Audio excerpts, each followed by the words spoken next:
Am I in frame? Let's talk about how I got in to Teach for America.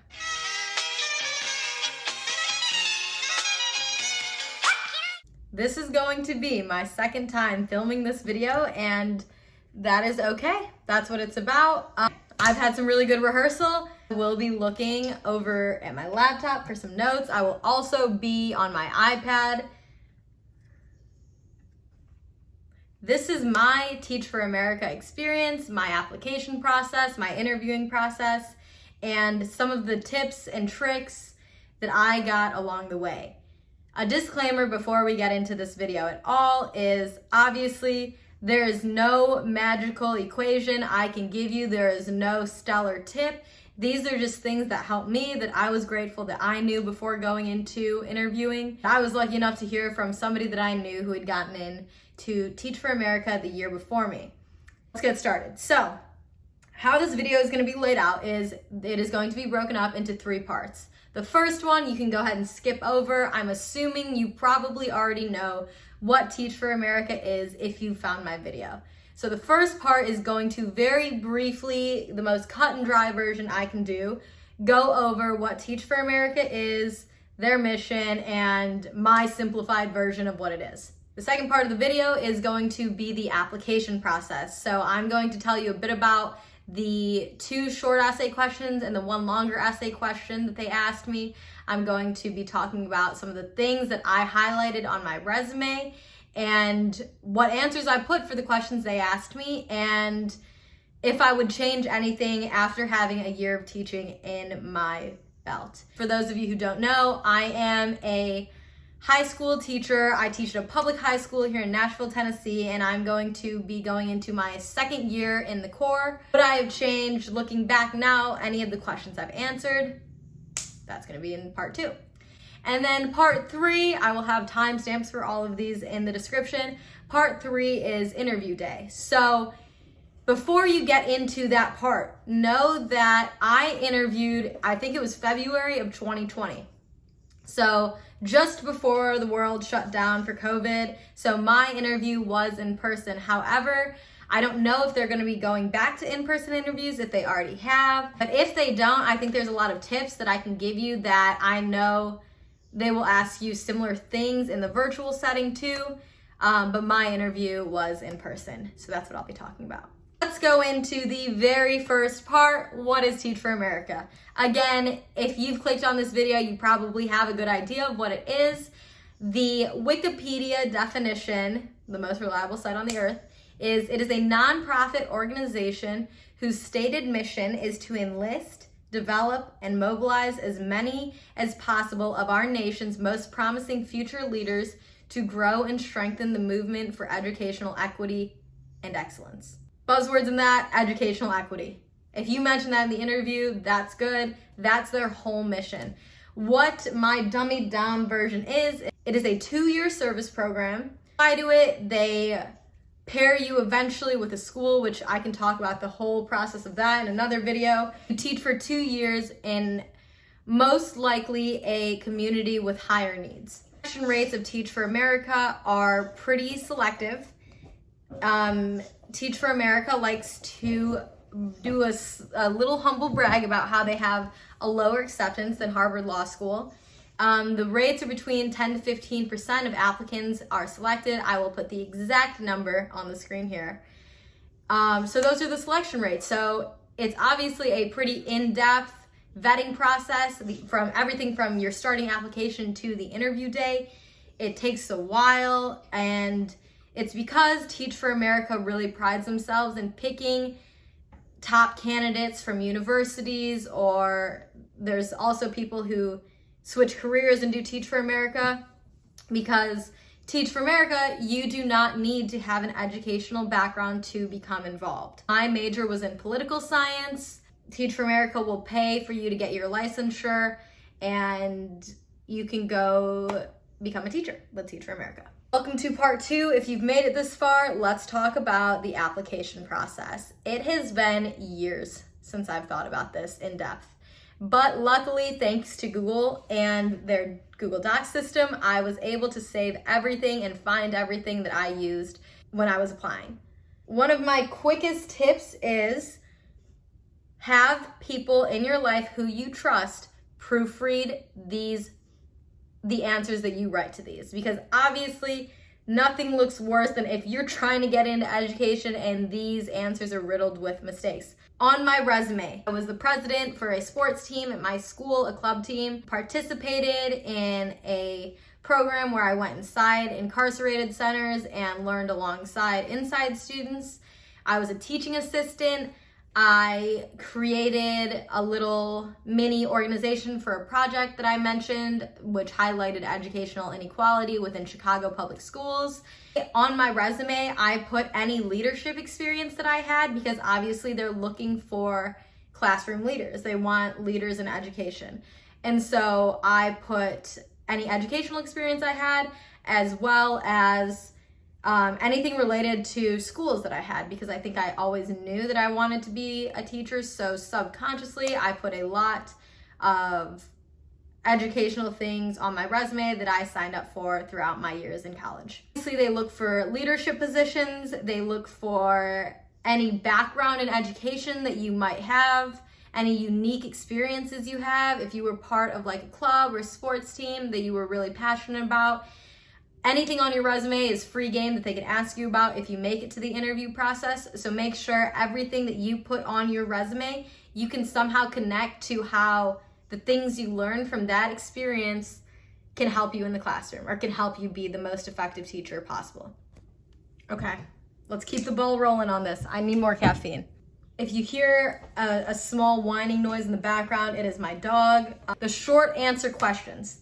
So they are going to ask you one question where they give you a problem and you pose a solution, and another one that's putting you in the shoes of, you're an educator, you have a parent, this is the situation, what are you going to do about it? The first question was something along the lines, and I have the exact question here, but I won't bore you with it. You work in one of the 8 schools in your district. They serve the same cafeteria food. Several parents have expressed concern to you about the lack of fresh produce. What are you going to do? In a question like this, obviously they want a creative answer, but more than a creative answer, they want you to go in depth about how you would actually implement it. Because anybody can say, for example, I pose the solution of starting a community garden. How would I do that? What are some tangible steps I would take? And why did I choose that? And why would it benefit the community? And I have a couple pieces of advice for this question. 1, give more than one solution. I did a community garden basically, and then also a community food drive. My second piece of advice for a question like this is, in education, it is very important to keep in mind all stakeholders of a school. So that means not just your students and your fellow coworkers, teachers, principals, but also outside of that, how can you get the community involved? How can you do outreach to partners? How can the community work with the school to come up with a solution? And I would say address all stakeholders in a question like this, to show that you are not only thinking about your school, you're thinking about how you can better the community around it. And I think that's what Teach for America wants to see. Come up with a creative solution, give specific steps, justify why you chose this and how it's going to benefit not only your students, but the community around it too. Next one was really interesting for me to look back at, because it is such a real scenario. If you don't deal with it yourself, or if you don't run into this situation yourself as an educator, you'll know somebody who does. It's the end of a long day of teaching. Welcome to every single day teaching ever. But it's the end of a long day of teaching. You receive a phone call from the front desk and they're saying, this parent, Mrs. Walker, is here because she wants to talk to you about her kid, Drew, failing your class. She explains to you that she has a very heavy work schedule. Drew stays with his grandmother and is in charge of taking and making sure his younger siblings get to school. He has to drop them off sometimes, pick them up. He's got a lot on his plate, and his mom does too. He sometimes has a hard time getting his homework done. You know that homework is a critical part of fully developing skills and succeeding in your class, and Drew is now in jeopardy of failing. They ask you 2 questions. 1, what is your impression of Miss Walker, and why do you think that? And 2, how would you approach this situation? Looking back at my answer, there's nothing I would change. Follow your gut, okay? Obviously, nobody's gonna write that they had a bad impression of Mrs. Walker. At the end of the day, she's a mom, she's working her ass off, and what I think the most valuable thing you could write in an answer like this, because it is the truth, is that you really respect Mrs. Walker, and that her coming in, I mean, we just told you she's got a busy work schedule. Her coming in the midst of her heavy work schedule shows that she cares about Drew's education. And that is not something you can force onto parents, guardians, older siblings, aunts, uncles, grandparents. You can't force that in a family. That is something that is a true gift. And if they come to you and they come to the school wanting help and wanting solutions, that's respectable. And so I said something along the lines of, my impression of Miss Walker, she's extremely hardworking and she's a caring mother who, in the midst of her very busy and stressful situation, has found time to come in to talk to me. How I'm going to approach this situation is I am going to talk to Mrs. Walker, hear Drew's side of it, what we can do, how we can work together, bring his grandmother in who he stays with, and put together an actionable plan where we make sure Drew doesn't fail. One thing that could be very valuable to put in there that I learned through my graduate program was you have to believe that every parent has good intent. Every parent, no matter what, wants the best for their child, whether they can see that or not. It is clear that Miss Walker wants the best for her child. She has come in. So what can you as an educator do to create a plan where Drew doesn't fail? You have somebody in your student's life who is paying attention, and if you have that, you can work around whatever else. That was the second short answer question. The long answer question that they probably pay the most attention to is, why do you want to do Teach for America? And similar to college essays, you write about the hardest time in your life and how you somehow pulled yourself out of it, and that's why you want to do Teach for America. Not that that's what you have to write. In fact, there are probably many creative ways that I did not think about, but how I answered it was, I do not come from a family where either of my parents are college educated. I don't come from a family of high socioeconomic status. And I talked about how education brought me social and economic mobility. Because at this time, I'm at a 4-year university. You know, my dad is still an automobile plant worker. My mom works for the Walmart Corporation. I'm first generation. My mom's an immigrant. And I talked about how these experiences shaped me and how education was the way that I was able to have all the opportunities I did. And I think one of the best things that I wrote in my response, because you have up to 450 words, I used all 450 of them, was, I didn't deserve an education any more than any other kid. I was lucky, and I was lucky to have teachers who cared for me, who encouraged me, who inspired me. Every student deserves that.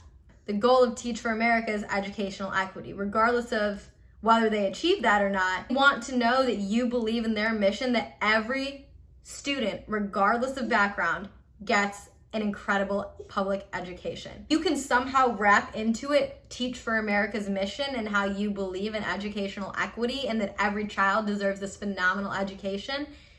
That's gonna be good. You're writing this is gonna sound cliche. Really think about your why. You are getting into a profession that hundreds of thousands of people are leaving. Oh, it is a thankless profession. It's grueling. We're underappreciated, underpaid. Why would you want to get into that? Explain why. Like, why is that worth it to you? Because you have to believe in a bigger mission. And I think that's why they really pound into your head the why, because it is something you will have to remind yourself of for the long term. And it's important that your why is important enough to you that you can keep going.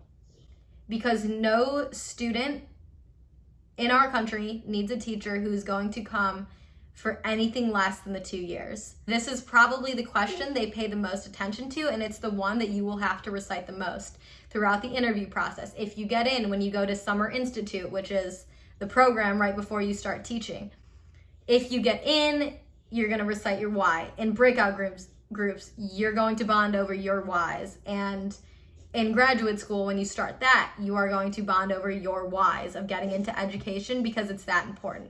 Make sure it's a meaningful response that you give and one that really showcases the answers that you want Teach for America to know about you. So finally, we've made it to the third part of the video. I've been recording over 2 hours. We've made it to the third part. We're talking interview day again. I did my interview in person. So how the basic layout of this goes is you're going to go to an info session. You're going to do a 5-minute lesson in front of the people you're competing against and future colleagues potentially. You're going to do a group interview. You're going to have a lunch break where they give you the opportunity to talk to alum, and then you're going to go to the most nerve-wracking yet important part of it, which is the one-on-one interview that lasts around an hour. Altogether, this is like a 9 to 4 day. Quick tips that I have before we even get into this. I lived in Chicago. I relied on public transportation. I am infamously late to a lot of things. Of course, this was no exception. I walked in 2 minutes late. For your own sake, learn from my mistake and be early. Because like I've said, it's a selective program. You know that most of your co-applicants are going to be there early. Do not be the person like me, and I know that it ended fine, but don't be the person like me who walks in with like 3 minutes late. It was not a good look because you're going into this room in the Teach for America office. All your co-applicants are there and you know they're judging you because who wouldn't?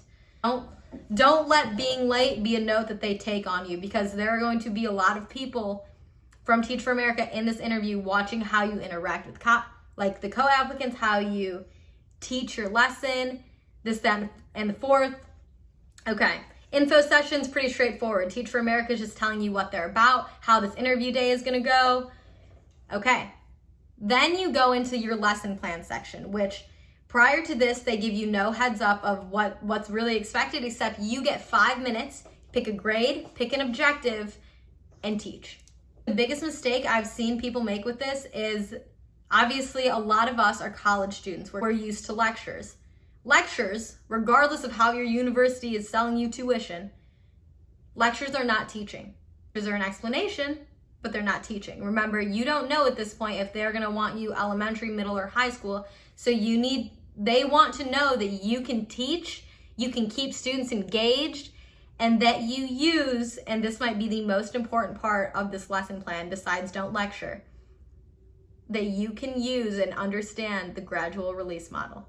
The gradual release model is a fancy way of saying I do, we do, and then you do. You're gradually releasing your students to do the skill that you're teaching them, right? Okay, welcome back. After a long day of sitting in the classroom and being a student myself for professional development, I am here to continue to deliver the last part of the video, since there was some footage lost. That's okay, I've rehearsed this at this point enough times that hopefully I have it down. So, in the last section before it cut off, we're talking about arguably the most important aspect of your lesson plan, which is this gradual release model. Again, a fancy name for I do, we do, and then you do. You're gradually releasing the student to do whatever skill that you are teaching on their own. This is something I learned from someone who had been accepted the year before me, having no real teaching experience except for TAing a class.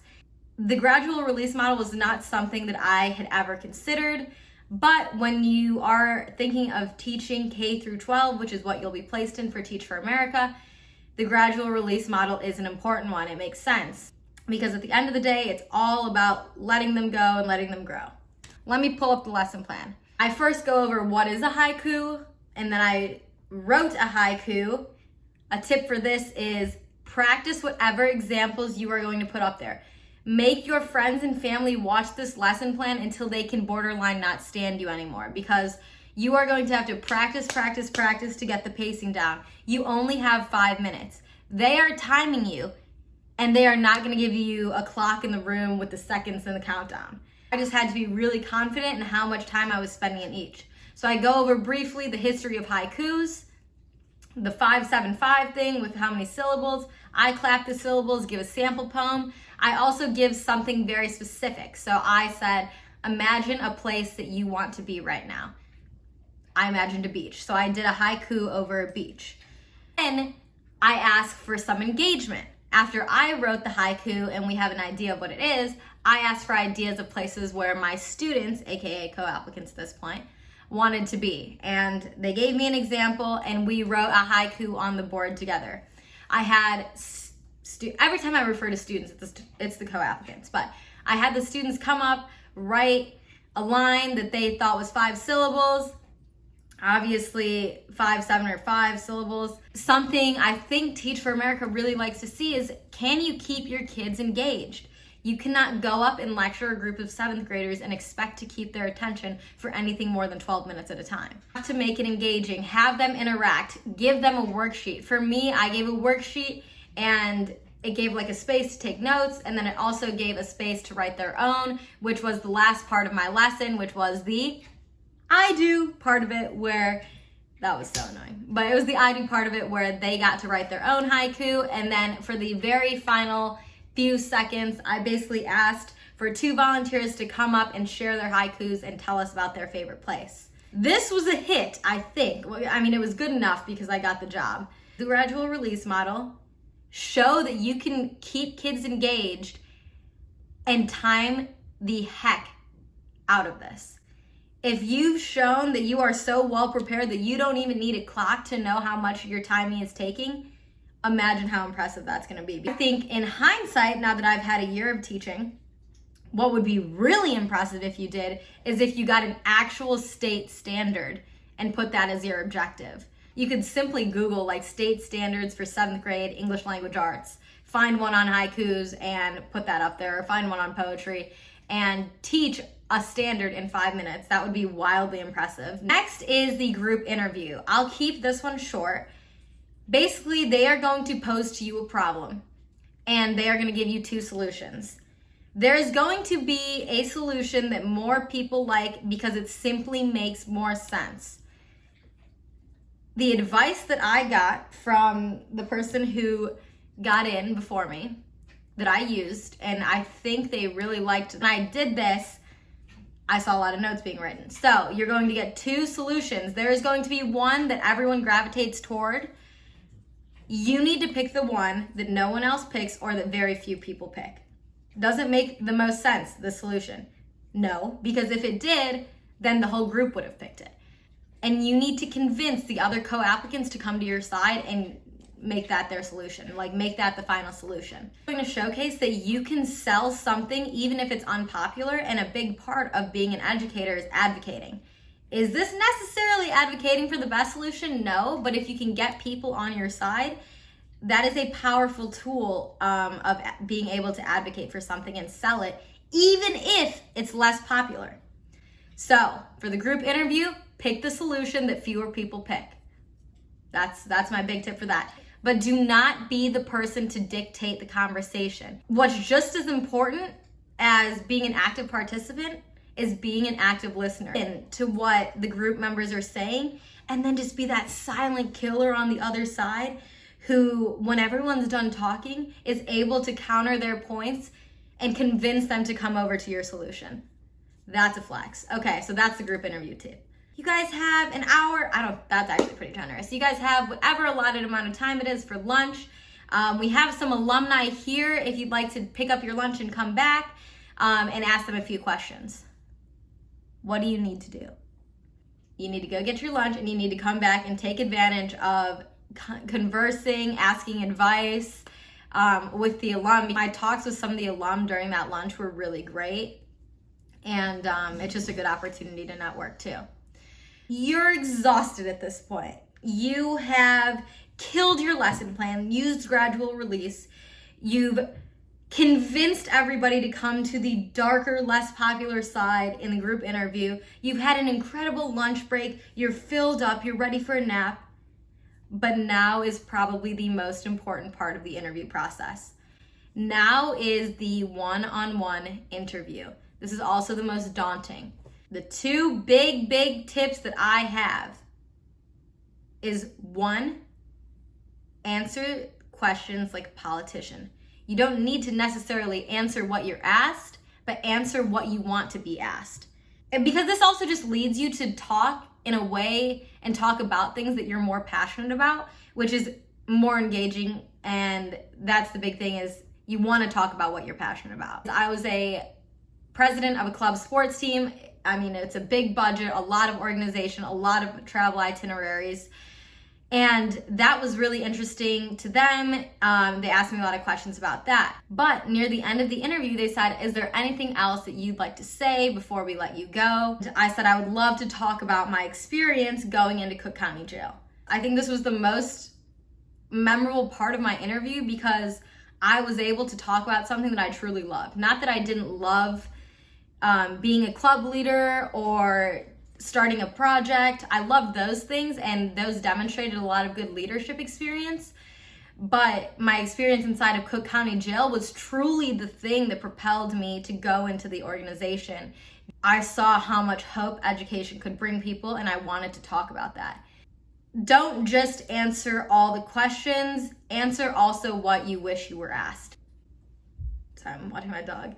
And telling my interviewer about the skills I learned from there, the passion that I got from that experience, and why that experience is ultimately what led me to being there that day interviewing with her.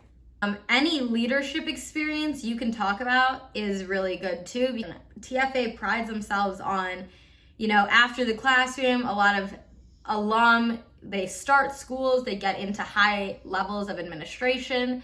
And so they're looking for young leaders. Like they said in their mission, that's truly what they want. My last tip would be talk about mistakes you've made too.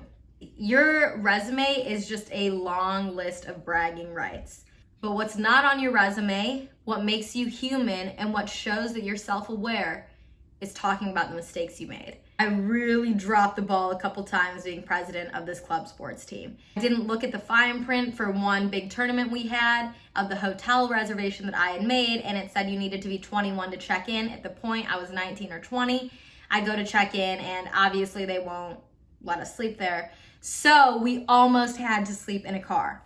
I fixed it. We stayed at the glamorous Red Roof Inn, and it was all fine. Not good, but fine. I learned, from that experience, go over things 2 or 3 times. Like, if you think you have something down and it's secured, go over it one more time, because there can always be something that you see through like a second read or a second look over that wasn't there before. And talk about the mistakes you've made, but more importantly, what you've learned from those mistakes, and most importantly, how those lessons can translate into you being the best, most incredible teacher. Doing that, talking about what you're passionate about, talking about leadership experience, answering what you want Teach for America to know about you, and talking about your mistakes are going to be things that I think will really stand out to Teach for America. This video is based on any experience other than my own, whether that was, during the application and interview process or during my first year as a core member.